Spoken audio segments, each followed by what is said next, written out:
अब विशिष्ट अतिथि डॉक्टर कमल किशोर को रखता हूँ और अभी तक मुंशी प्रेमचंद पर सर्वाधिक प्रमाणित आपने काबिल किया है।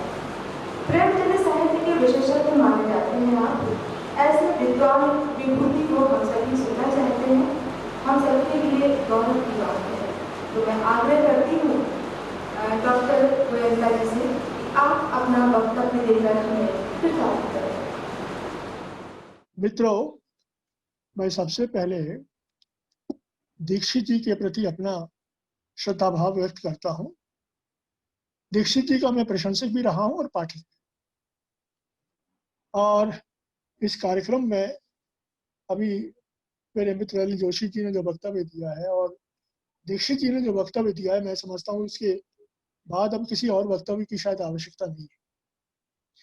असल में सरस्वती का पुनर्प्रकाशन का विचार जब आरंभ हुआ तो प्रोफेसर देवेंद्र शुक्ल ने मेरे से बातचीत की थी और मैंने ये कहा था कि इसका पुनर्प्रकाशन बहुत आवश्यक है, क्योंकि सरस्वती का जो इतिहास है वो इतिहास इतना महत्वपूर्ण है कि आने वाली पीढ़ियों को उसकी जानकारी होनी चाहिए। असल में सरस्वती के पाठक मेरे पिता थे, उसके बाद मैं उसका पाठक बना और अब उसके बाद जो मेरा पौत्र है, मैं चाहता हूँ कि वो भी इस सरस्वती का पाठक बने और इस प्रकार से एक पीढ़ी के बाद दूसरी और दूसरी पीढ़ी के बाद तीसरी पीढ़ी तक सरस्वती का निरंतर एक पाठक वर्ग बना रहना चाहिए। सरस्वती कोई बहुत छोटी पत्रिका नहीं थी।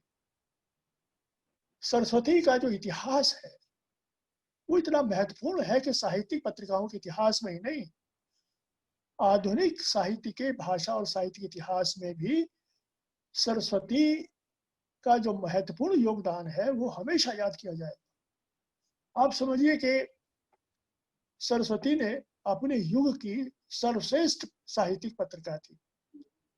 सरस्वती अपने युग की उस समय की एकमात्र ऐसी पत्रिका थी जिसने हिंदी की नई पीढ़ी के लेखकों को तैयार किया। वो एकमात्र ऐसी पत्रिका थी जिसने हिंदी भाषा को एक संस्कार दिया, खड़ी बोली का एक सुसंस्कृत रूप तैयार किया। इसका एक मैं प्रमाण देना चाहता हूँ कि उस जमाने में प्रेमचंद हिंदी में आ रहे थे। 1914 में प्रताप में उनकी पहली हिंदी कहानी छपी थी, उससे पहले वो उर्दू में लिख रहे थे। उन्होंने कुछ कहानियां, उन्होंने जो सोज़े वतन नाम से पहला उर्दू कहानी संकलन 1908 में प्रकाशित हुआ, तो वो उन्होंने पंडित महावीर प्रसाद द्विवेदी के पास भेजा था और महावीर प्रसाद द्विवेदी जी ने सरस्वती के दिसंबर 1910 के अंक में उसकी समीक्षा प्रकाशित की थी। तो आप समझिए कि एक उस युग का महान कथाकार जो होने वाला था और एक महान संपादक जो कि हो चुका था, दोनों के संपर्क की कहानी शुरू होती है। और द्विवेदी जी ने वहां प्रेमचंद का स्वागत किया, क्योंकि वो उर्दू से वो हिंदी में आने की कोशिश कर रहे थे। इसके बाद मैं एक और प्रमाण देना चाहूँ, उनकी प्रेमचंद की कहानी थी पंच परमेश्वर। वो सरस्वती में और साथ कई कहानियां सरस्वती में उस 14, 15, 16 में प्रकाशित हुई थी। तो मैं जो इस पर काम कर रहा था, तो मैंने वो सारे पांडुलिपियां देखी इलाहाबाद जाकर के, जिनका संशोधन पंडित महावीर प्रसाद द्विवेदी ने किया था। पंच परमेश्वर कहानी प्रेमचंद ने भेजी थी, उसका शीर्षक प्रेमचंद ने लिख के भेजा था पंचों में ईश्वर। लेकिन जब कहानी प्रकाशित हुई तो उसका शीर्षक था पंच परमेश्वर। प्रेमचंद ने एक पत्र में लिखा है कि पंडित महावीर प्रसाद द्विवेदी ने इस शीर्षक को बदल करके जो चमत्कार कहानी में पैदा कर दिया, इसकी मैं कल्पना नहीं कर सकता था। दूसरी बात जो मैंने अनुभव की कि जो प्रेमचंद के हाथ की लिखी पांडुलिपियां उपलब्ध थी, हर वाक्य में द्विवेदी जी ने अपने हाथ से भाषा का संशोधन किया हुआ था। अगर इस पर कोई रिसर्च करे कि सरस्वती के कार्यालयों में आज भी वो पांडुलिपियां उपलब्ध होंगी, केवल प्रेमचंद की पांडुलिपियों का अगर अध्ययन किया जाए तो ये मालूम पड़ेगा कि जो प्रेमचंद का उर्दू संस्कार था भाषा का, कैसे द्विवेदी जी ने उसको हिंदी संस्कार के रूप में बदल दिया और एक महान कथाकार के रूप में उसका जन्म संभव हो सका। अगर प्रेमचंद केवल उर्दू के कथाकार रहते तो निश्चय इतने महान कथाकार नहीं बनते। लेकिन हिंदी में आने के बाद और जो भाषा का संस्कार द्विवेदी ने किया वो प्रेमचंद को महान बनाने के लिए हमारे सामने सप्रमाण हम उसको देख सकते हैं। अब आप देखिए कि सरस्वती ने इसी तरह से ने कितने लेखों को उत्पन्न किया। यही काम प्रेमचंद ने हंस के माध्यम से किया, यही काम अज्ञेय ने अपनी पत्रिकाओं के माध्यम से किया, और यही काम धर्मवीर भारती ने धर्म के माध्यम से किया। एक लेखक जो अपने साथ एक नई युवा पीढ़ी को पूरा उत्पन्न करता है, उसकी महानता, उसकी योगदान को हम कभी अस्वीकार नहीं कर सकते हैं। तो मेरे विचार में जो ये हरस्वती का जो प्रकाशन है ये ठीक है, हमारे विद्वानों ने सरस्वती नदी से उसका उल्लेख किया है। तो मैं असल में सरस्वती जो है उसका अस्तित्व कभी समाप्त नहीं हो सकता। सरस्वती अदृश्य हो सकती है, थोड़ी देर के लिए लुप्त हो सकती है, लेकिन सरस्वती जो है वो प्रज्ञा की जो देवी है। मैं तो ये कहता हूं कि अगर ये प्रज्ञा ना हो तो सरस्वती भी प्राप्त, वो लक्ष्मी भी प्राप्त नहीं हो सकती। लक्ष्मी को भी साधने का जो रास्ता है वो सरस्वती के माध्यम से ही प्राप्त होता है। इसलिए सरस्वती जो देवी है, सरस्वती जो ज्ञान की प्रतीक है, जो प्रज्ञा की प्रतीक है, वो पूरी सृष्टि के मूल के अंदर विद्यमान है, क्योंकि ज्ञान के बिना आप कुछ प्राप्त नहीं कर सकते। तो मैं समझता हूँ कि सरस्वती का पुनः प्रकाशन एक ऐतिहासिक घटना है। ऐसी ही ऐतिहासिक घटना है जैसे कि 1900 के अंदर सरस्वती का आरंभ किया गया था, और इसका बहुत बड़ा श्रेय घोष परिवार को है। मैं उनका अभिनंदन करना चाहता हूँ इस अवसर पर। मैं उस पूरे परिवार के उन लोगों का अभिनंदन करना चाहता हूँ, चिंतामणि घोष जी का, उनके पूरे परिवार का, कि जिन्होंने हिंदी की साधना के लिए कितना महान योगदान किया है। वो इस योगदान के पीछे वो पीछे खड़े हुए हैं, वो कहीं प्रकट में नहीं है, लेकिन इस अप्रकट रह करके भी उन्होंने सरस्वती का पुनः प्रकाशन करके सिद्ध कर दिया कि उनकी पूर्वजों ने जो काम किया था उस काम को आगे बढ़ाने के लिए आज भी तत्पर है। तो मैं इस समय घोष परिवार का विशेष रूप से अभिनंदन करना चाहता हूं कि उन्होंने हिंदी के विकास के लिए पत्रिका को पुनः प्रारंभ करके उन्होंने एक बहुत बड़ा महान योगदान किया है, और हिंदी संसार इस समय उनका अभिनंदन करता है। मित्रों, मुझे विश्वास है कि देवेंद्र शुक्ल जो बहुत ही प्रबुद्ध आदमी हैं और प्रबुद्ध विद्वान हैं, और वो कई वर्ष चीन में रहकर के उन्होंने हिंदी भाषा का शिक्षण किया है, वो अब द्विवेदी की जगह हमें शुक्ल जी के साथ, हमें सरस्वती के साथ चलना पड़ेगा। तो शुक्ल जी के सामने द्विवेदी जी का योगदान तो है ही, लेकिन एक शुक्ल के रूप में भी वो क्या योगदान करेंगे ये अब इनका भविष्य बताएगा। लेकिन जहाँ तक मैं समझता हूँ ये प्रवेशांक इस बात का प्रतीक है कि देवेंद्र शुक्ल जो है वो प्रोफेसर ही नहीं है, पत्रिकाओं के एक श्रेष्ठ संपादक भी सिद्ध हो सकते हैं, और उनकी छिपी हुई प्रतिभा का हिंदी संसार को लाभ मिले, यही मैं चाहता हूँ। और अंत में मैं सभी मित्रों का अभिनंदन करता हूँ। हिंदी संसार के माध्यम से उनकी ओर से एक छोटे से साधक के रूप में, हिंदी सेवी के रूप में मैं सरस्वती के पुनः प्रकाशन का स्वागत करता हूँ, देवेंद्र शुक्ल जी का स्वागत करता हूँ, घोष परिवार का स्वागत करता हूँ, और सभी मित्रों का स्वागत करता हूँ जिन्होंने इस समारोह में उपस्थित होकर के इसका पुनः प्रकाशन का स्वागत किया है। और अब हमें देखना है कि पूरे देश और विदेश में सरस्वती अपना स्थान कैसा बनाती है, और इसके लिए हिंदी संसार बराबर उनके साथ खड़ा रहेगा, ऐसा मेरा विश्वास है। सबका अभिनंदन, सबको नमस्कार।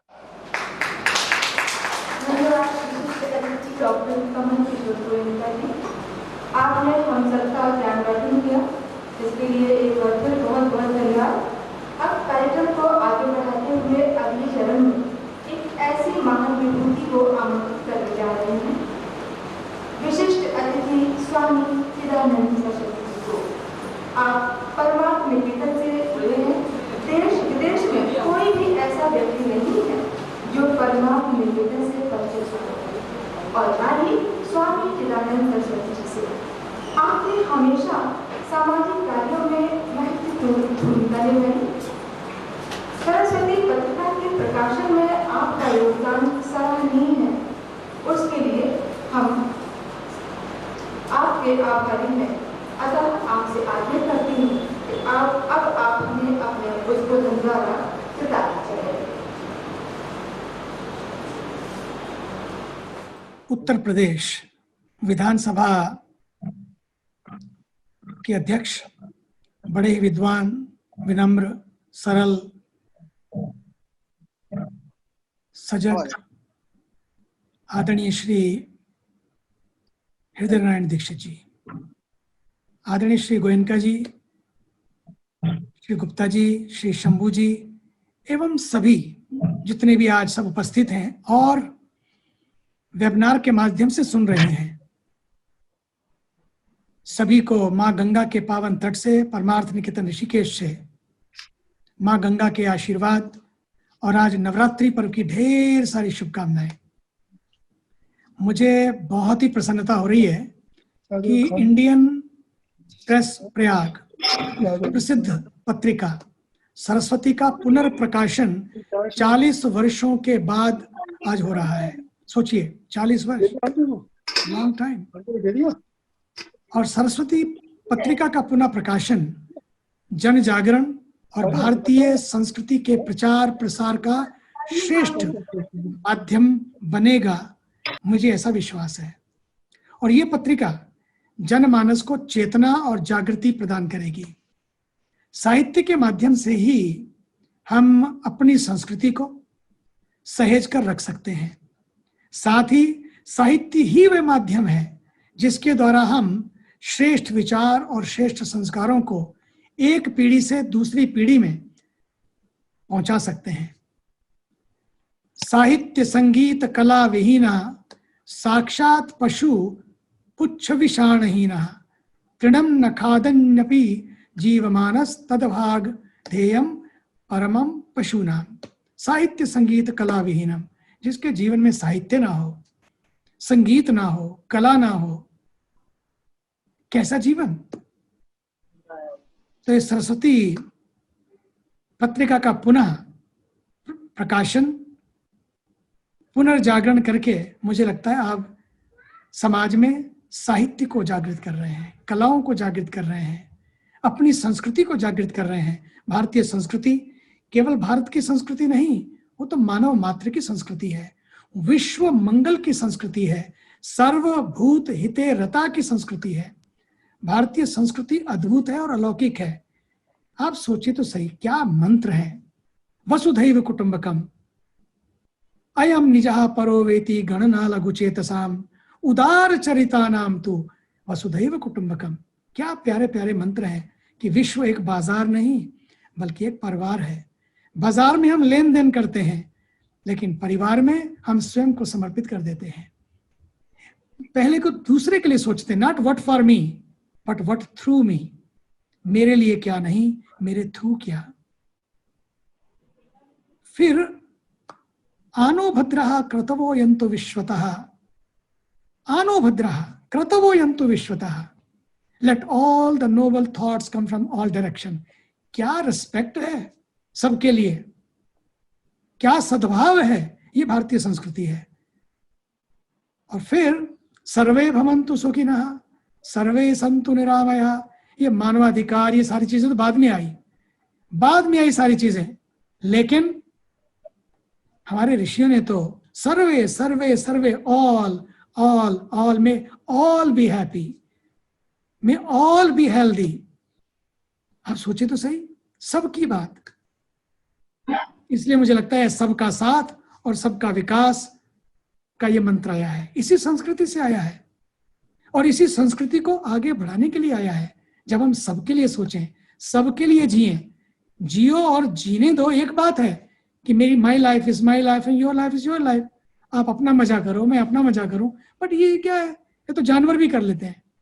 बोले जियो और जीने दो, भाई तुम भी खुद सुख से जियो, दूसरों को भी जीने दो, एक बात। लेकिन जियो और जीवन दो, ये उससे भी बड़ी बात है।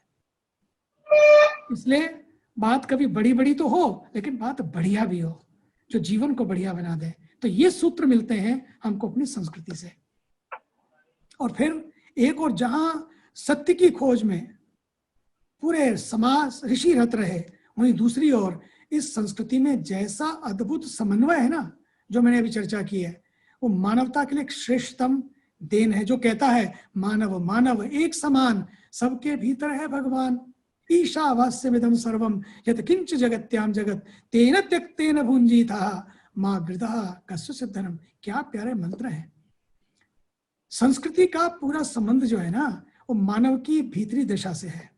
मानव जितना अंतर्मुख होता जाएगा, उतना ही संस्कारों का उदय उसके जीवन में होगा। संस्कृति और संस्कार हमारे जीवन की पशुता को, ये जो भीतर पशुत्व है ना, उसको देवत्व की ओर ले जाते हैं। भीतर जो कलुष है उसको पवित्रता की ओर ले जाते हैं और कलुषता को मिटाते हैं। जब तक भीतरी रूपांतरण नहीं होता तब तक व्यक्ति संस्कारित नहीं हो पाता। केवल वेशभूषा या आचार विचार से नहीं, बल्कि भीतर की पवित्रता भी बहुत जरूरी है। और इसके लिए साहित्य कला सबसे बड़ा, साहित्य का, कला का, दर्शन का बहुत बड़ा योगदान है। भारतीय संस्कृति और साहित्य को जिंदा रखने के लिए कला का भी बहुत बड़ा महत्वपूर्ण योगदान है।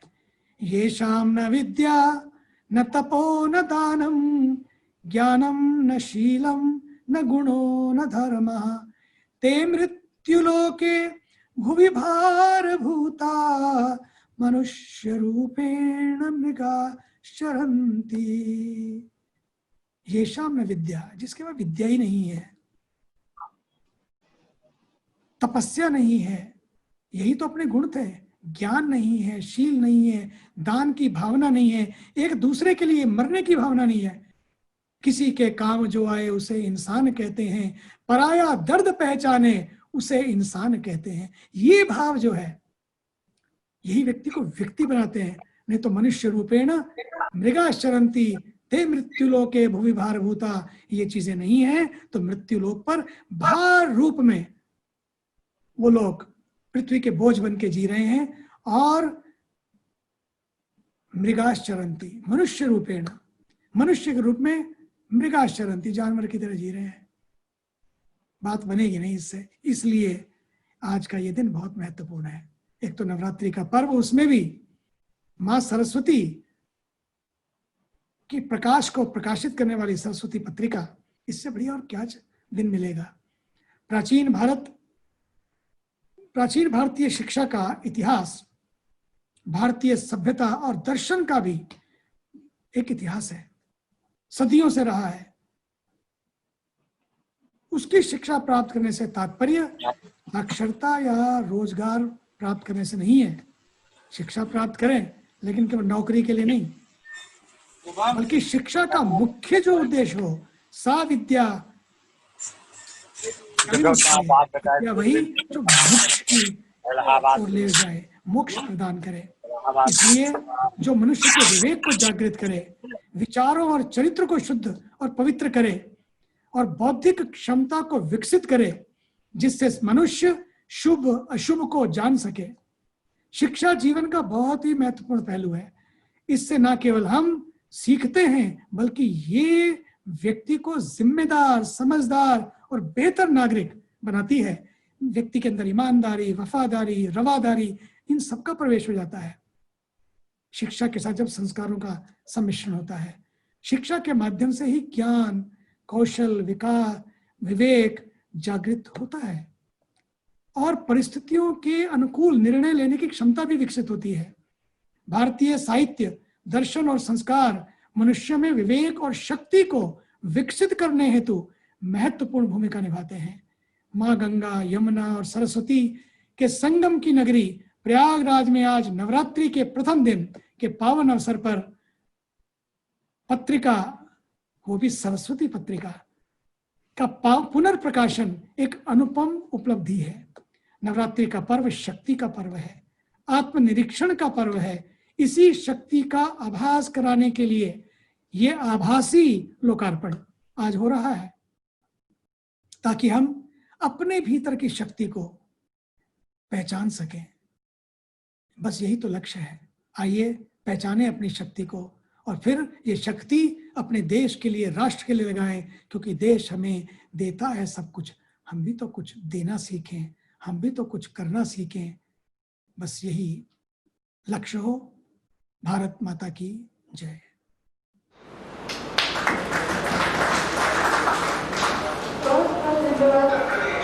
स्वामी चिदानंद सिस्टर जी, आपने अपने व्यक्तित्व के समान ही हम सबको विशेष बोध दिया। अब मैं सरस्वती पत्रिका की प्रकाशन संपादक श्री सुप्रदीप घोष जी से आग्रह करती हूँ वह अपने वक्तव्य द्वारा हम सबको बताएं कि किस प्रकार किन स्थितियों में इस पत्रिका का पुनः प्रकाशन हो पाता है।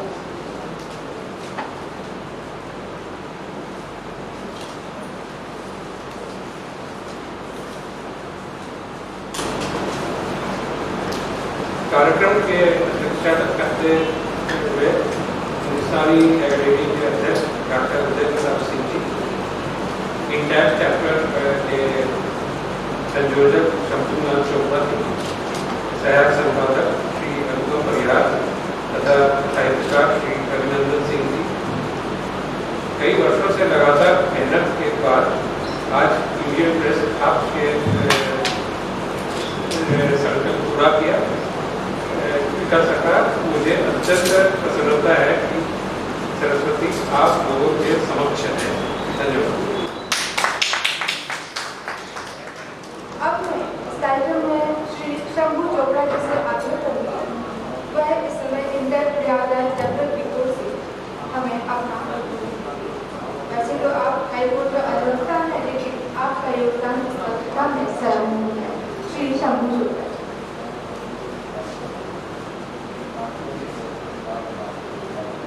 धन्यवाद। मंच पे उपस्थित, मंच पे विराजमान सभी दूर से जुड़े हुए जितने हमारे विशिष्ट अतिथिगण हैं उन सबको भी हमारा अभिनंदन और स्वागत।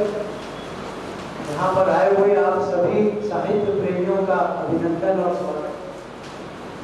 आज बहुत ही ऐतिहासिक दिवस है। आपने सब अतिथिगणों को सुना, जितने हमारे विशिष्ट प्रवक्ता ने सबको सुना। मैं और क्या इसमें जोड़ सकता हूँ, लेकिन ये हमारी एक बहुत ही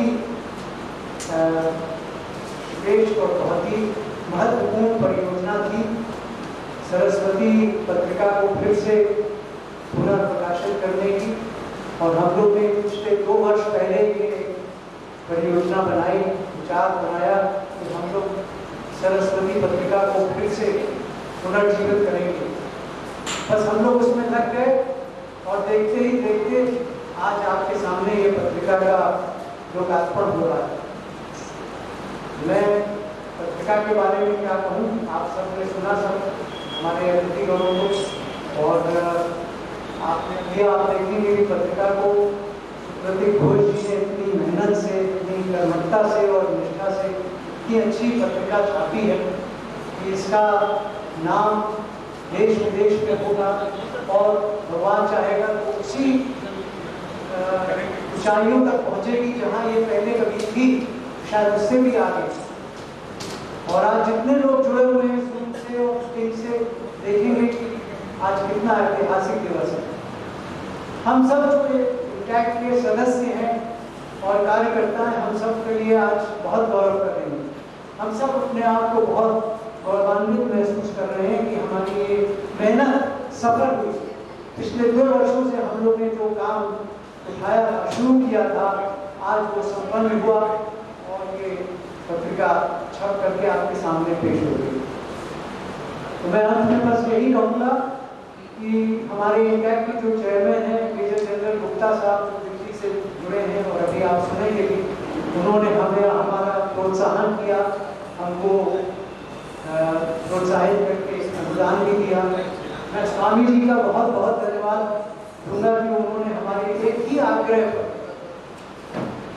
तुरंत हमको अनुदान दिया और आर्थिक मदद करी। सुप्रदीप घोष जी ने अपना अन्य काम छोड़ करके पत्रिका को छापने के कार्य में जुट गए। मैं श्री उदय प्रताप सिंह जी का कृतज्ञ हूँ कि उन्होंने हम लोग को आज ये मंच सौंपा, मंच से आज ये कार्यक्रम हुआ। मैं अपने सह संयोजक जी का भी आभारी हूँ कि उन्होंने ये इतनी कर्मठता से और निष्ठा से इस पत्रिका को अंजाम दिया।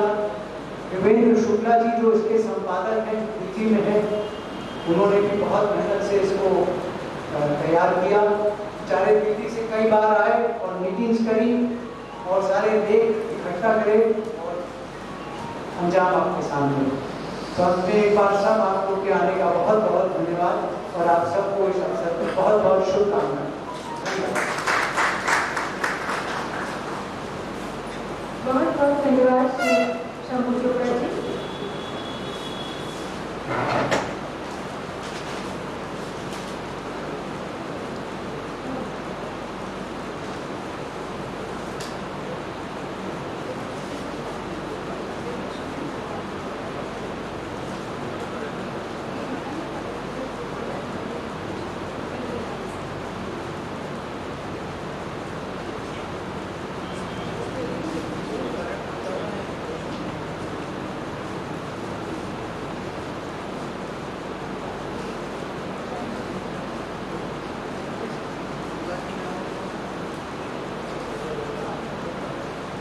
विशिष्ट सामान्य अतिथि पूर्व major general Shri K L. Gupta ji से, जो वर्तमान में इंटेक के अध्यक्ष हैं, वह अपना उद्बोधन द्वारा हम सभी को प्रोत्साहित करें।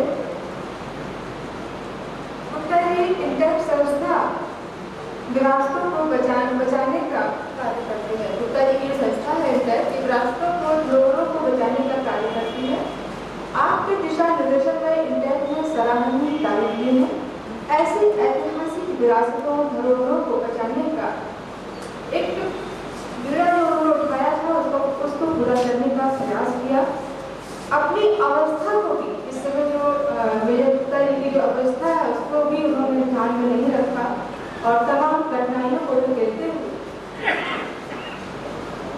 निरंतर कार्य कर रहे हैं। आपसे हम सभी को प्रेरणा मिलती है।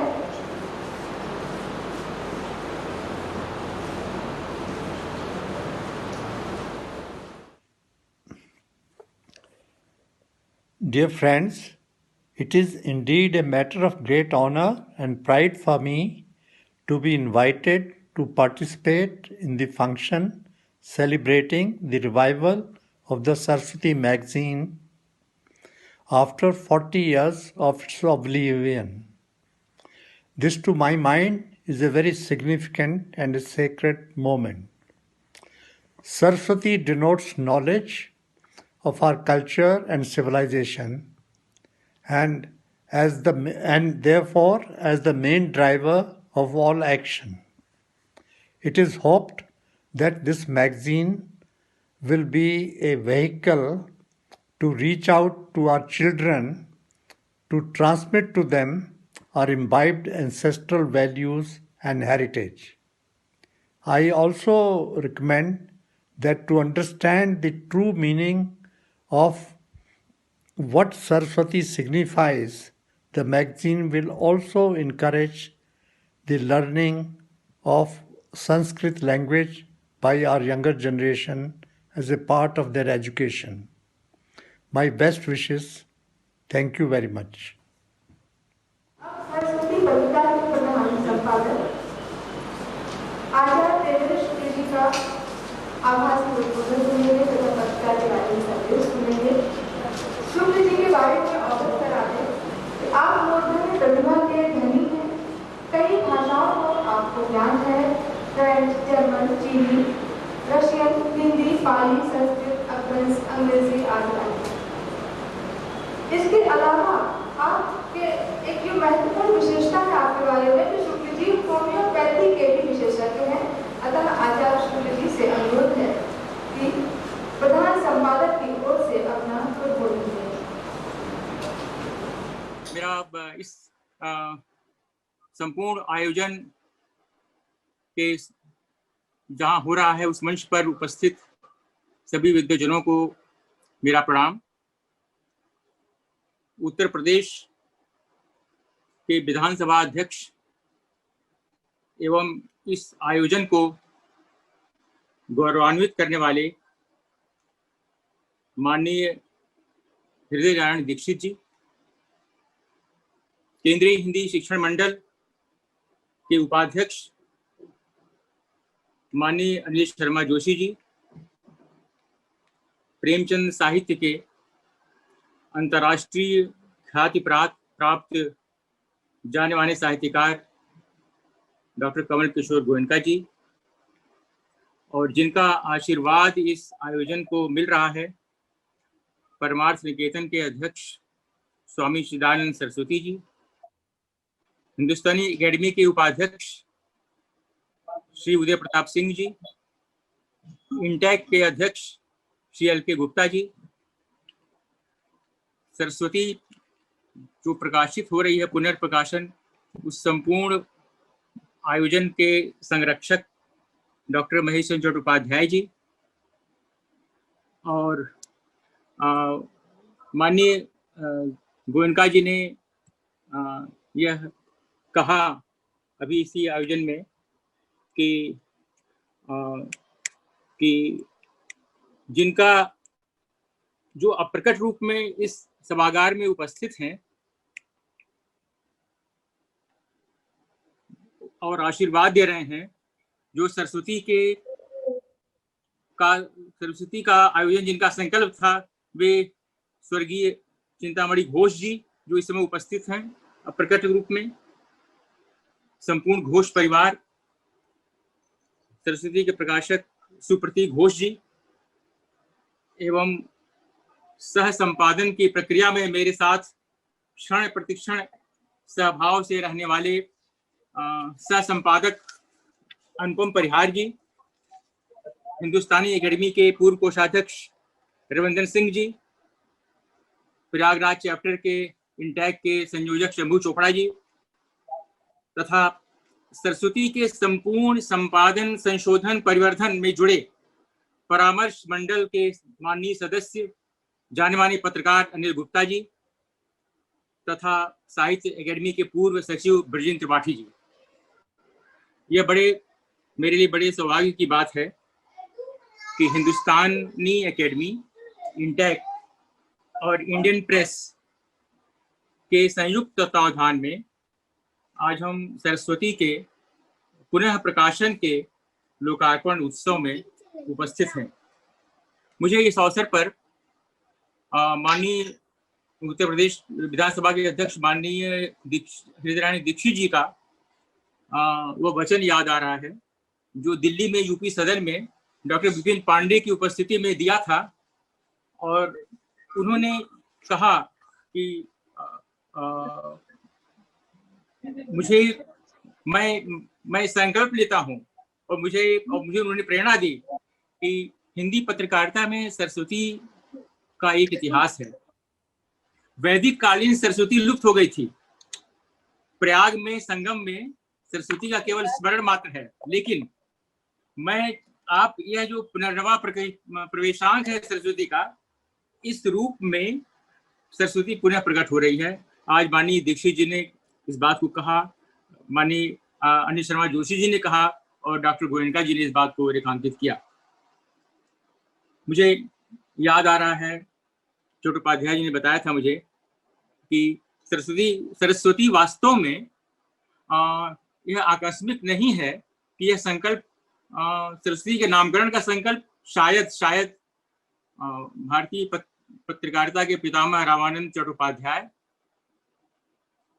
और उनके मित्र रविन्द्रनाथ टैगोर और चिंतामणि घोष, इन तीनों का मुझे लगता है कि उनकी सम्मिलित प्रेरणा थी। और सरस्वती के संपादक श्री नारायण चतुर्वेदी जी ने अपने एक व्याख्यान में मेरी व्यक्तिगत चर्चा में मुझसे कहा था कि मुझे लगता है कि सरस्वती का नामकरण इन्हीं तीनों की देन है। तो मैं ये कहना चाह रहा हूँ कि यह आकस्मिक नहीं है कि वह वैदिक कालीन सरस्वती का जो रूपक आज पुनर्नवा अंक के सरस्वती से जुड़ रहा है, यह और इस आयोजन में हमारी जितने मुख्य अतिथि हैं उन्होंने उसी सरस्वती को इस सरस्वती से जोड़ा है। तो मुझे लगता है कि उनके जोड़ने में यह अप्रकट रूप से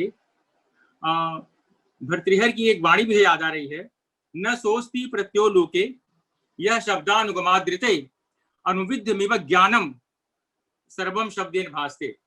ऐसा कोई ज्ञान नहीं है जो शब्द से अनुविध होकर प्रकाशित हो। अर्थात संपूर्ण सृष्टि प्रक्रिया को अगर आपको कुछ कहना है, एक मनुष्य और मनुष्य के बीच में अगर कोई संबंध जोड़ना है, अगर वाणी नहीं है, भाषा नहीं है, तो आप पत्थर हैं। और वाणी चिदानंद जी ने भी कहा, साहित्य संगीत कला विहीन साक्षात पशु कुछ विषाणहीन। यह वाणी ही है जो हमको एक दूसरे से जोड़ती है, चाहे वह पत्थर हो, पत्थर को स्पंदित कर देने वाली बात वाणी में है। तो आज हम वैदिक संस्कृत की परंपरा से चलकर आधुनिक युग में आज 17 दिसंबर को इसका हम लोकार्पण का उत्सव कर रहे हैं। तो मुझे लगता है कि यह वैदिक वाणी का उद्घोष है। भारतीय चिंतन वाक केंद्रित चिंतन रहा है। विश्वारूपाणी प्रतिमुंचते कवि प्रासावीत भद्रम चतुष्पदे। यह जो संपूर्ण विश्व है वह वाणी का ही स्वरूप है। और मुझे यह याद आ रहा है कि जब मैं पेकिंग विश्वविद्यालय चीन में अध्यापन हिंदी का कर रहा था, उस समय हमारे चीन के जो 1939 में जिन्होंने साउथ इंडियन फैकल्टी की स्थापना की, प्रोफेसर ची शे लिन, वे संस्कृत के विद्वान थे चीन में, और उन्होंने अपने किसी माध्यम से मुझसे एक संदेश दिलवाया था कि सरस्वती का पुनः प्रकाशन होना चाहिए। मेरा ये निवेदन है कि सरस्वती का यह जो संकल्प है, सरस्वती के सामने जो संकल्प है, तो हिंदी का, सरस्वती हिंदी की प्रतिनिधि है और हिंदी की वाणी जो है सबको जोड़ने की वाणी है। समस्त भारतीय भाषाओं को जोड़ने का संकल्प सरस्वती का है। राष्ट्रीय अंतर्राष्ट्रीय स्तर पर यह सरस्वती का संकल्प है कि हम हिंदी को समस्त भारतीय राष्ट्रीय स्तर पर हम समस्त भारतीय भाषाओं से जुड़ें, तथा अंतर्राष्ट्रीय स्तर पर विश्व भाषा हिंदी में जो ज्ञान आ रहा है, जो विज्ञान आ रहा है, ज्ञान विज्ञान की वाणी भी सरस्वती की वाणी बने। आचार्य द्विवेदी जी का संकल्प था कि सरस्वती केवल साहित्यिक पत्रिका नहीं है, बल्कि वह ज्ञान विज्ञान की वाणी है। तो मेरा अनुरोध है कि आज हरिहर प्रसाद द्विवेदी का एक उपन्यास है पुनर्नवा, फिर से हम नए हो जाए। भाषा हमको प्रतिक्षण नया कर देती है, भाषा से ही हम नए होते हैं। यह सरस्वती केवल हिंदी साहित्य की बात नहीं करेगी, बल्कि जो पैरालिंग्विस्टिक फीचर्स हैं, साइबर, अर्थात सरस्वती को अंतर्राष्ट्रीय क्षितिज पर पहुंचने के लिए ज्ञान विज्ञान से जुड़ना होगा, ज्ञान विज्ञान के चिंतन को अपने में समाहित करना होगा। और मैं जब विदेश में था तो वहाँ क्वांटम फिजिक्स के एक प्रोफेसर थे, उन्होंने कहा था कि मुझे हिंदी इसलिए पढ़ना है कि क्वांटम फिजिक्स जो न्यूटोनियन फिजिक्स फ्लॉप है, और क्वांटम फिजिक्स का जो इंसाइट है वो मुझे ऋग्वेद से मिलता है। उन्होंने कहा कि नासिदी सूक्त है, न सत था न असत था, न है था न नहीं था, उसके बीच में वह सत्ता विद्यमान थी। यह आइंस्टीन को क्वांटम फिजिक्स की जो संकल्पना है वो ऋग्वेद की संकल्पना से मिलती है। अर्थात अगर ज्ञान विज्ञान को कोई अंतर्दृष्टि प्राप्त होगी तो वह संस्कृत से होगी, और संस्कृत तक जब पहुंचने के लिए मुझे हिंदी के मार्ग से गुजरना होगा। काशी हिंदी विश्वविद्यालय और अन्य विश्वविद्यालयों में केंद्रीय हिंदी संस्थान ने यह प्रयत्न किया है कि जितनी आज हम डिप्राइवेशन ऑफ कल्चर से गुजर रहे हैं, बहुत सारी भाषाएं लुप्त होने के कगार पर हैं। और भारत में जो अंडमान में केंद्रीय हिंदी संस्थान ने सर्वेक्षण करवाया था, उसमें ऑस्ट्रेलाइड परिवार के 15 लोग भाषा बोलने वाले इसमें जीवित हैं। तो मैं यह कहना चाह रहा हूँ कि वर्तमान जितनी भाषाएं हैं, जो समस्त ज्ञान विज्ञान है, उसमें सरस्वती उस ज्ञान विज्ञान को अपने में समाहित करे। साथ ही साथ जो एक बहुत बड़ा उत्तरदायित्व आचार्य द्विवेदी जी ने उस युग में, द्विवेदी युग में, जिसको द्विवेदी युग कहा गया, भाषा का मानकीकरण किया।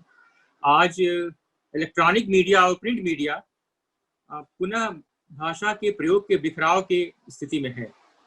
मेरे को जाना है, मुझे जाना है, मेरे को आज यह काम करना है, इस तरह की वाणी समाज में सुनाई पड़ती है। लेकिन हम जब विदेशियों को हम पढ़ाते हैं तो हमको उस भाषा के मानकीकरण पर पुनः ध्यान देना होगा।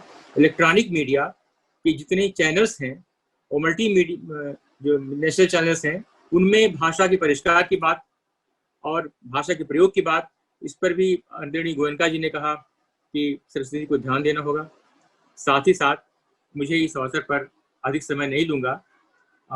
जो कुछ कहना था वह माननीय अध्यक्ष महोदय जोशी जी, अनिल शर्मा जोशी जी और गोयनका जी कह चुके हैं। मुझे पुनर्नवा के इस प्रयास में यह बात कहनी थी और ऐसे में मुझे याद ये कहना चला है कि व्यास, महाभारत के व्यास की बात याद आ रही है कि दीपो यत्नेन वार्यताम। समय कठिन है, भाषाओं का, संस्कृतियों का डिप्राइवेशन हो रहा है, हम अवमूल्यन की ओर बढ़ रहे हैं। लेकिन ऐसे समय में अगर कोई पत्रिका यह बात कहती है कि इस तरह से प्रयोग करें, इस तरह से करें, आगे बढ़कर मानक रूप दिखाएं, तो मुझे लगता है कि ऊर्ध्वाहुर विरोमेश न च कश्चित् शृणोति वाम धर्मात् अर्थश्च कामश्च स किमर्थम न सेव्यते। व्यास ने कहा था, मैं बाँह उठा कर कह रहा हूँ, मेरी कोई नहीं सुन रहा है। तो मेरा ये निवेदन है कि भले ही अवमूल्यन है, भाषा को अवमूल्यन है, आज सुप्रतीक जी ने सरस्वती को निकालने का संकल्प कर लिया। एसपी घोष जी का आशीर्वाद है, महेश सिंह चट्टोपाध्याय जी का आशीर्वाद है। तो इसमें दीपक जो जलेगा हिंदी का प्रदीप सरस्वती के रूप में, उसकी एक शर्त है कि तपस तैलम, तप का तेल, क्षमा शिखा, धैर्य की वर्तिका, और ऐसा जो दीपक जलेगा, क्षमा शिखा तपस तैलम दीपो यत्नेन वार्यताम, सरस्वती का दीपक जले वह इस रूप में जले कि उसमें तपस्या का तेल हो, सत्य की वाणी हो। तो एक तरक्की पसंद शायर फिराक गोरखपुरी ने कहा, हो सकता है कि वह दिया टूटा हुआ है। आज हिंदी का दिया जो है, राजभाषा है, आर्टिकल 351 का में जो कंपोजिट कल्चर की हिंदी की बात कही गई, उसको भी सरस्वती अपने संज्ञान में ले रही है। तो दीपक भले ही हमारे पास दीपक नहीं है, मान लीजिए दीपक टूट गया है, ऐसे में सबके बुझ चुके हैं चिराग, इन टूटे हुए दीवों से काम चलाओ बड़ी उदास है रात। तो सरस्वती इस अवमूल्यन के युग में एक नया प्रयास, विनम्र प्रयास करना चाहती है। यह आयोजन हिंदुस्तानी एकेडमी, इंटैक और इंडियन प्रेस के सौजन्य से हुआ और हमको आशीर्वाद दिया उत्तर प्रदेश विधानसभा के अध्यक्ष माननीय दीक्षित जी ने, माननीय अनिल शर्मा जोशी जी ने, डॉक्टर गोयनका जी ने, सहभाव दिया हिंदुस्तानी एकेडमी के अध्यक्ष उदय प्रताप सिंह जी ने। हम सभी को हृदय से आभार प्रकट करते हैं। साथ ही साथ इन्हीं शब्दों के साथ मैं अपने को विराम देता हूँ। धन्यवाद। आभासी उद्बोधन में सरस्वती पत्रिका के संरक्षक आचार्य महेश चट्टोपाध्याय जी को आमंत्रित करती हूँ। सरस्वती पत्रिका के पुनर्प्रकाशन में आपका दिशा निर्देशन महत्वपूर्ण है, जिसके कारण प्रयागराज में सरस्वती पत्रिका का पुनर्प्रकाशन हुआ। मेरा आग्रह है कि आप अपने उद्बोधन द्वारा दिशा निर्देशन दें। आचार्य महेश चट्टोपाध्याय। मंचस्थ सुधीजन एवं सभागार में उपस्थित भद्र मंडली, हिंदी के उन्नयन में प्रयाग के जिन बंधुभाषियों ने कार्य किया, उनमें चिंतामणि घोष जी का जन्म नाम हमेशा याद किया जाएगा। भारतीय पत्रिका के जनक रामानंद चट्टोपाध्याय 1895 में केपी कॉलेज के संस्थापक प्रधानाचार्य के रूप में प्रयाग आए। यहीं आप इंडियन प्रेस के संस्थापक चिंतामणि बाबू के घनिष्ठ मित्र बन गए। हिंदी के मर्यादा तथा अखिल भारतीय कामकाजी में हिंदी का वो उच्च स्थान दिलाने के विषय में दोनों मित्र सचेत थे। संभवतः रामानंद बाबू से प्रेरित होकर चिंतामणि बाबू ने हिंदी में एक पत्रिका निकालने की परिकल्पना की। उनकी परिकल्पना सरस्वती मासिक पत्रिका के रूप में साकार हुई। सरस्वती के प्रकाशन द्वारा चिंतामणि बाबू ने हिंदी की इतनी सेवा की, इससे हिंदी संचार बड़ी भांति परिचित है। सन 1900 ईस्वी में सरस्वती पत्रिका का प्रकाशन प्रारंभ हुआ, जिसे शिखर पर ले जाने का श्रेय महावीर प्रसाद द्विवेदी जी को है। उन दिनों खड़ी बोली एक छोटे से क्षेत्र में प्रचलित थी। द्विवेदी युग में इस भाषा ने सर्वभारतीय भाषा के रूप में अपना पहचान बना दिया। तत्कालीन बहुत से लेखक और लेखिकाएं अपने रचनाओं को खड़ी बोली में लिखकर सरस्वती में प्रकाशन के लिए प्रेषित करने लगे। प्रेमचंद की पहली रचना 1915 में सौत नामक कहानी तथा जयशंकर प्रसाद की कामायनी सरस्वती में प्रकाशित होने पर अत्यंत ख्याति अर्जित किया। सरस्वती की एक साहित्य पत्रिका होने के साथ साथ इसके अन्य विधाओं से पाठकों को परिचित कराता रहा। स्वयं द्विवेदी जी ने महामना मालवीय जी के गुरु पंडित आदित्य राम भट्टाचार्य पर एक लेख सरस्वती में प्रकाशित किया था। ये क्रम चलता रहा। प्रसिद्ध संस्कृत के विद्वान क्षेत्रीय चट्टोपाध्याय के निधन पर तत्कालीन सरस्वती के संपादक श्री नारायण चतुर्वेदी जी ने पत्रिका के मार्च 1974 के अंत में संपादकीय के माध्यम से उनके कार्यों का उल्लेख करते हुए अपनी श्रद्धांजलि अर्पित किया था। उसी अंत में एक अन्य संपादकीय टिप्पणी में चतुर्वेदी जी ने पाठ्य पुस्तकों के राष्ट्रीयकरण पर सर्वोच्च न्यायालय के विचारों से पाठकों को परिचय कराया था, जो आज भी प्रासंगिक है। विषम परिस्थितियों के कारण सरस्वती पत्रिका के 80 वर्ष पूर्ण होने पर इसका प्रकाशन बंद हो गया। विगत 5 वर्षों से प्रयाग के कई उत्साही लोगों ने इंडियन प्रेस के श्री SP घोष और श्री सुप्रदीप घोष से मिलकर सरस्वती का पुनः प्रकाशन की चेष्टा करने लगे। इनका ये भागीरथ प्रयास आज सफल हुआ। सभी को बधाई। नए संपादक मंडल और प्रेस को लिए शुभकामनाएं। बहुत बहुत धन्यवाद सरस्वती पत्रिका के संरक्षक आचार्य मनीष चंद्र चट्टोपाध्याय जी। अब कार्यक्रम को आगे बढ़ाते हुए सरस्वती पत्रिका के सह संपादक डॉक्टर अनुपम परिहार जी से आग्रह करती हूँ वो आए और अपने वक्तव्य द्वारा हम सबको बताएं कि कितनी मुश्किलों के बाद सरस्वती पत्रिका को इस मंच तक ला सके हैं। अनुपम जी की तारीफ में चूंकि मैंने सभी के विभूतियों के बारे में जो भी मंच पर है मैंने सुना था, लेकिन अनुपम जी को जो कि शिक्षक है और मैं भी विद्यालय में हूँ, तो मैं उनको व्यक्तिगत मैंने देखा है उन्होंने कितना मेहनत की है। एक जॉब में होते हुए उन्होंने इतना मेहनत की है, सुबह शाम रात तक सरस्वती में ये दिक्कत है, सरस्वती में ये प्रॉब्लम आ रही है। तो मैं मतलब एक तो उनकी भूमिका सच में सराहनीय भूमिका रही इस पत्रिका को यहाँ तक लाने में। इनके बारे में एक विशेष बात मैं कहना चाहूंगी कि इस कार्य को करते हुए भी शिक्षा के क्षेत्र में आपको शिक्षक दिवस को विशिष्ट शिक्षा उत्कृष्ट शिक्षण के लिए उत्तर प्रदेश शासन द्वारा सम्मानित किया गया। अनुपम जी आपसे आग्रह है कि प्रश्नों आपने सामने किया उसको आप लाएं और सबको बताएं। इस कार्यक्रम में आभार से उपस्थित हुए आदरणीय हृदय नारायण दीक्षित जी, डॉक्टर विपिन पांडे जी, श्री अनिल शर्मा जोशी जी, विशिष्ट अतिथि प्रोफेसर कमल किशोर गोयलका जी, विशिष्ट अतिथि स्वामी चिदानंद सरस्वती जी, इंटेक के सभापति सम्मानीय अध्यक्ष पूर्व मेजर जनरल के.एल. गुप्त जी, संरक्षक प्रोफेसर साहित्य चट्टोपाध्याय जी, पत्रिका के संपादक आदरणीय देवेंद्र शुक्ल जी और मंच पर उपस्थित हिंदुस्तानी एकेडमी के अध्यक्ष आदरणीय डॉक्टर उदय प्रताप सिंह जी, साहित्यकार श्री रविंदर सिंह जी, शंभू चोपड़ा जी, सुप्रतीक घोष जी और इस सभागार में लगभग मैं सभी से परिचित हूँ और आप सभी ने मेरे आमंत्रण को स्वीकार किया और अपना बहुमूल्य समय भी आप लोग यहाँ आए। आप सभी का बहुत बहुत धन्यवाद ज्ञापित करता हूँ। मैं यहाँ पर जो सबसे पहले मीटिंग मैंने किया था सरस्वती के लिए वो श्री एसपी घोष जी के साथ किया था। सामने आप सब बैठे हैं, आप श्री सुप्रतीक घोष जी के चाचा जी हैं।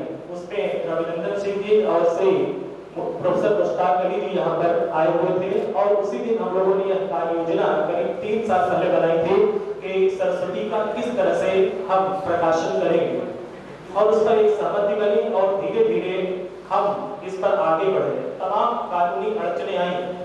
1917 में तो ऐसा हुआ कि सरस्वती 1917 में प्रकाशित हो जाएगी, मीडिया में भी यह सूचना आ गई थी, लेकिन कुछ कानूनी अड़चनों के साथ कारण वह संभव नहीं हो सका था। फिर हम लोगों ने नई प्रक्रिया फिर से शुरू की और काफी विचार विमर्श किया। उसके बाद जो है हम इसको सुप्रतीक घोष जी के सामने लेकर गए कि कैसे और कितनी जल्दी हम इसका प्रकाशन कर सकते हैं। लेखों आदि की तैयारी की गई। तमाम कठिनाई आई। जिन लोगों से लेख मांगे उन्होंने सही समय पर हम लोग को लेख भी उपलब्ध करा दिए और टाइपिंग आदि भी हुई, सब कुछ हुआ, लेकिन फिर कोई नई समस्या आ ही जाती थी। धीरे धीरे उस समस्या का समाधान आप लोगों के सहयोग से हुआ। उसमें बहुत से लोगों ने मेरा सहयोग किया है। मैं नाम लूंगा तो लगभग आप जितने लोग बैठे हैं सभी मेरे सहयोगी रहे हैं और सभी का नाम लूंगा तो बहुत लंबा हो जाएगा, कुछ नाम भी छूट जाएगा। जैसे डॉक्टर राजेश मिश्र जी बैठे हैं। जब मैं परेशान होता था तो डॉक्टर राजेश मिश्र जी के पास संग्रहालय में जाता था और कहता था क्या करूं, तो कहते थे लगभग सब ठीक हो जाएगा। रविंद्र जी यहाँ पर कोषाध्यक्ष थे, इनसे कहा करता था सरस्वती की पूरी प्रतियां निकलवा करके मेरे सामने इन्होंने रखवा दी और कहीं कहा आपने कि जितने दिनों तक अर्पण की काम करना हो आप करिए। वहां पर लाइब्रेरी से शुक्ल जी जो लाइब्रेरियन वो वहां पर अध्यक्ष है लाइब्रेरी के, शुक्ल जी ने मेरी बड़ी मदद किया। एक तिवारी जी वहां थे, उन्होंने मेरी बड़ी मदद की। तो एक लगातार निरंतर मैंने प्रयास किया, उस प्रयास में मुझे सफलता मिली है। यहाँ डॉक्टर पी.के. घोष मेरे साथ है, पर्यावरण पे काम करते हैं।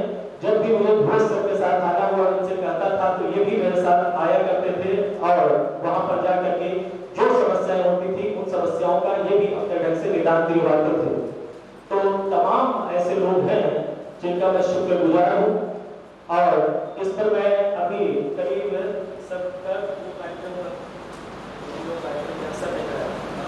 12 तारीख को आधुनिक हिंदी गद्य के विकास में सरस्वती की भूमिका इस विषय पर डॉक्टर उदय प्रताप सिंह जी ने यहाँ पर एक लेक्चर कराया था। इसमें मैंने सरस्वती के बारे में बोला था। कैसे अभी जो संचालिका डॉक्टर एकता शुक्ला जी कह रही थी कि कैसे मैं लेके आया, इस पर कभी विशद चर्चा होगी। उसको मैंने पूरी डायरी की है, कैसे कैसे मैंने उस काम को किया है, तो मैं इस पर फिर से कभी चर्चा करूंगा। आज बहुत समय नहीं है।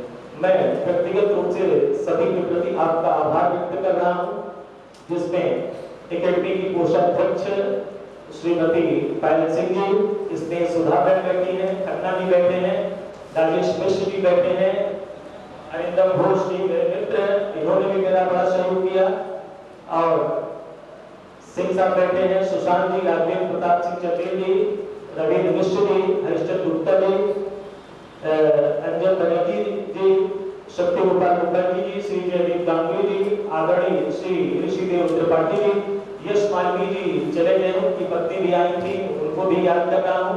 मेरे बड़े अच्छे मित्र और कवि गीतकार श्री सुरेश गौतम जी जो बहुत देर से आकर के बैठे हुए हैं, वो भी इस कार्यक्रम में आए। श्री प्रेम शंकर पचौरी जी, श्री लाल यादव जी, विवेक सत्यांशु जी और एक टाइम पे हमारे सभी सहयोगी निवेश जी, डॉक्टर पल्लवी चंदेल जी, डॉक्टर अनिल सिंह जी और वैभव जी ने हमें तमाम तकनीकी मदद की है, उनका भी उनके प्रति मैं वो करता हूँ।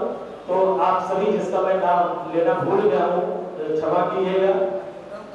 अरिंदम जी का नाम लिया, अरिंदम जी का नाम लिया, तो फिर कभी हम इस पर चर्चा करेंगे। जयदीप गांगुली जी का नाम ले चुका हूँ, रवि मिश्र जी का भी ले चुका हूँ, जियालाल जी धन्यवाद, गोपाल पांडे जी आपको दस्ता जाता है।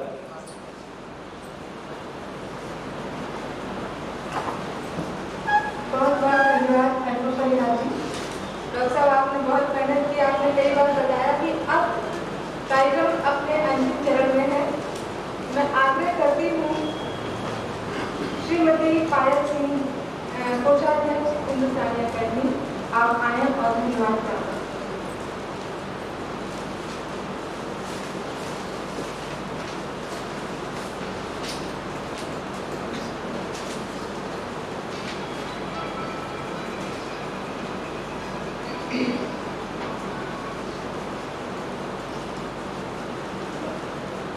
अद्भुत, एक अविस्मरणीय और एक महान क्षण है जिसके हम सभी साक्षी बने हैं। इसके लिए सबसे पहले ईश्वर को मैं बहुत बहुत धन्यवाद करूंगी, जिन्होंने एक ऐसा सहयोग बनाया कि आज हम फिर से हिंदी के नवीन श्रृंगार के लिए तैयार हो गए हैं। इसके लिए ईश्वर को बहुत बहुत धन्यवाद। माननीय अध्यक्ष जी को बहुत बहुत धन्यवाद, जिन्होंने इस कार्य में पूर्ण सहयोग दिया, हमेशा प्रेरित किया।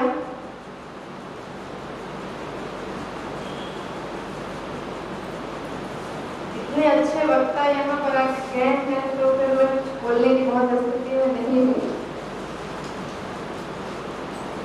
आभासी दुनिया से हमारा उतना अच्छा संपर्क अभी नहीं हो पा रहा है, जिससे हम बहुत अच्छे विचारों से वंचित भी रह गए हैं। अभी शायद तकनीकी रूप से उतना इसमें स्ट्रॉन्ग नहीं हो पाए हैं कि हम कम्युनिकेट प्रॉपर कर सकें, जिसके लिए हम आगे से ध्यान रखेंगे कि अगर इस तरह के वेबिनार हो तो हमारी जो कमियां हैं इसमें उनको हम पूरी तरह से ठीक करें। एक संकल्प माननीय प्रधानमंत्री जी का देश को आत्मनिर्भर बनाने का, मुझे लगता है कि हमारी पत्रिका के माध्यम से हम एक बार इस दिशा में हम एक और नया प्रयास जोड़ रहे हैं। बहुत ही एक श्रेष्ठ भाषा को श्रेष्ठ जनों द्वारा पुनर्स्थापित किया जा रहा है। शायद हम कभी बाद में रियलाइज करेंगे कि हम कितने महान क्षण में थे इस समय। तो आप लोगों से एक बार विनम्र अनुरोध है कि तालियों की गड़गड़ाहट ऐसी कर दीजिए कि एक आवाहन हो जाए कि हम फिर से बहुत बहुत बहुत धन्यवाद। आप सभी लोगों को बहुत बहुत धन्यवाद।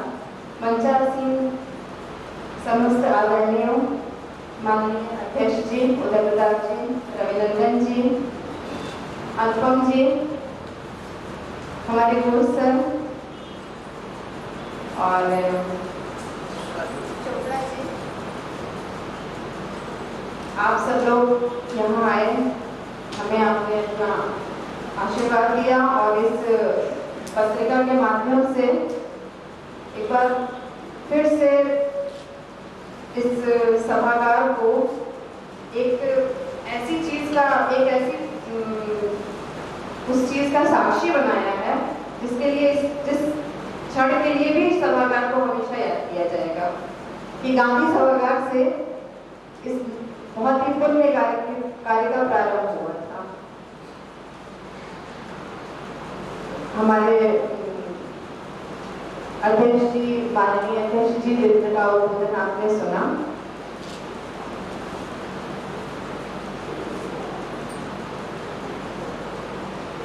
बहुत ठीक से मैं नहीं सुन पाई थी, इसलिए बहुत बता भी नहीं पा रही हूँ, क्योंकि थोड़ा कुछ कम्युनिकेशन प्रॉब्लम हो रही थी इसमें। रविनंदन जी ने कहा था कि आज वो सिर्फ 5 मिनट बोलेंगे, मुझे लग रहा है मैं उनसे ज़्यादा ही बोल रही हूँ।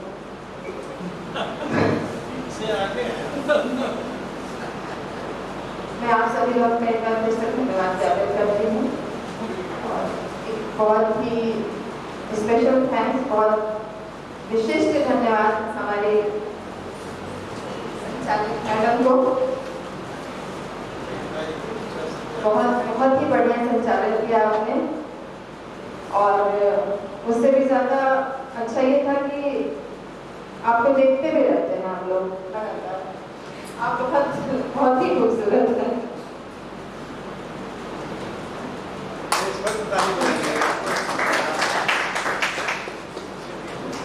बहुत बहुत धन्यवाद।